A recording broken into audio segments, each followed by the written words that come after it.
Alright, so we got the heavyweight main event for May 5th, I think it is. So we got Jairzinho Rozenstruik versus Augusto Sakai. For Jairzinho, he prefers to fight off the back foot, I think.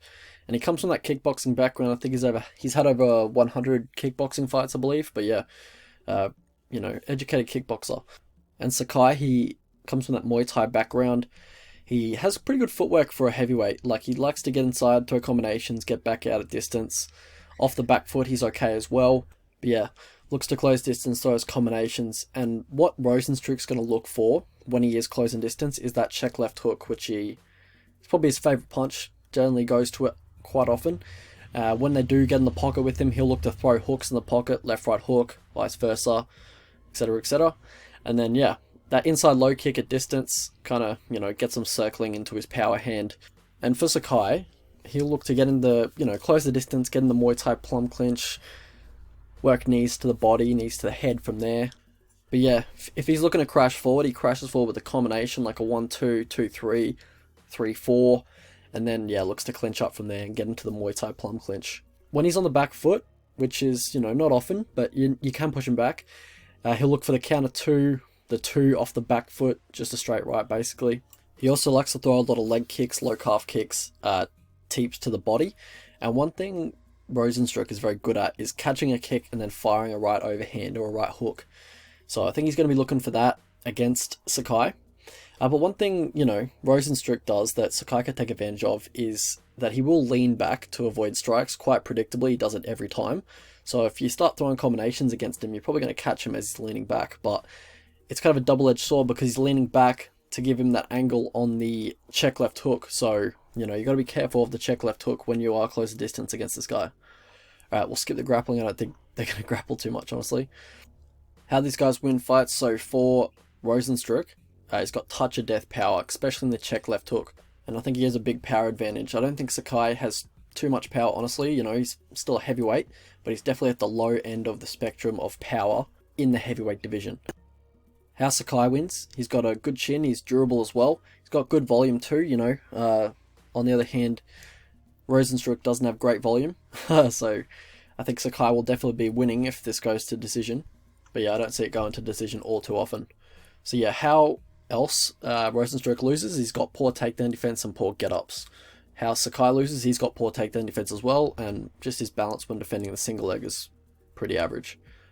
Path to victory for these two. So for Sakai, look to be on the front foot, be light on your feet, look to utilize feints to draw out the check left hook of Rozenstruik because he's going to be looking for it.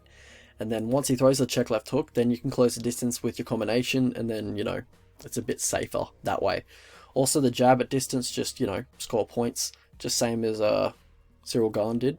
And yeah, once you've got the read on where his check left hook is landing or the angle it's getting thrown at, then you can, look to feint to pull it out. And then once he throws it, after that, you can close distance, extend your combinations, catch him as he's leaning back. That's just, the safe way to do it. Also, lead leg teeps to the lead leg. So attack that, lead leg off Rozenstruik. Lead leg calf kicks, a bit safer than the outside low calf kick, but you can also go for the outside low calf kick. But he does check him, so yeah, just be smart with it. Also, look to feint your way into the fence clinch. Look to feint and then, close distance after he throws the left hook and then get in the clinch and then look for control on the fence. Knees to the body, knees to the leg on the fence. So yeah.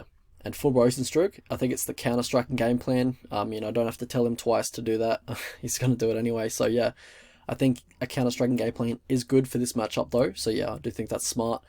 Lead leg offense, lead leg kick at distance, keep up volume, but also circle him into your power hand.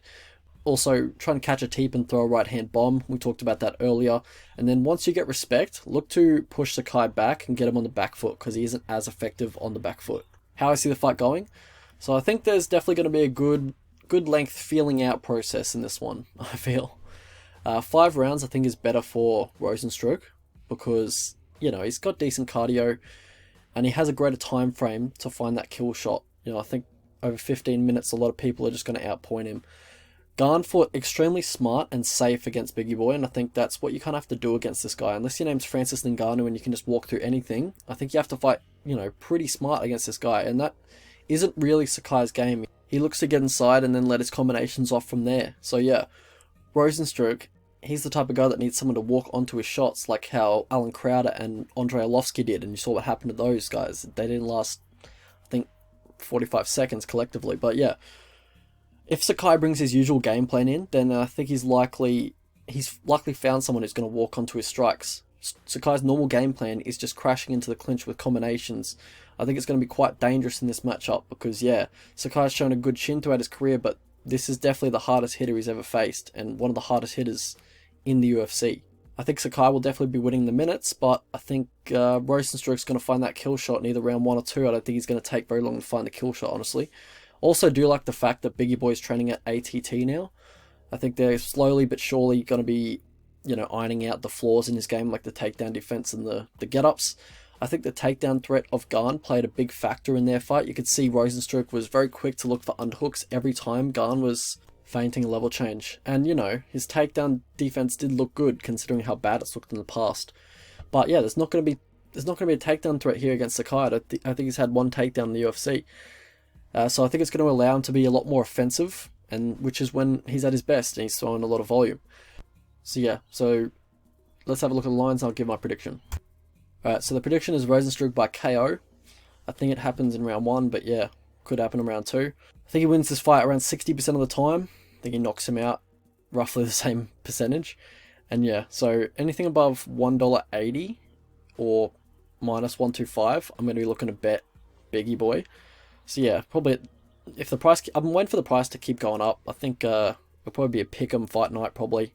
I think Rozenstruik's volume kind of turns people off, but I do think he's going to find the kill shot here.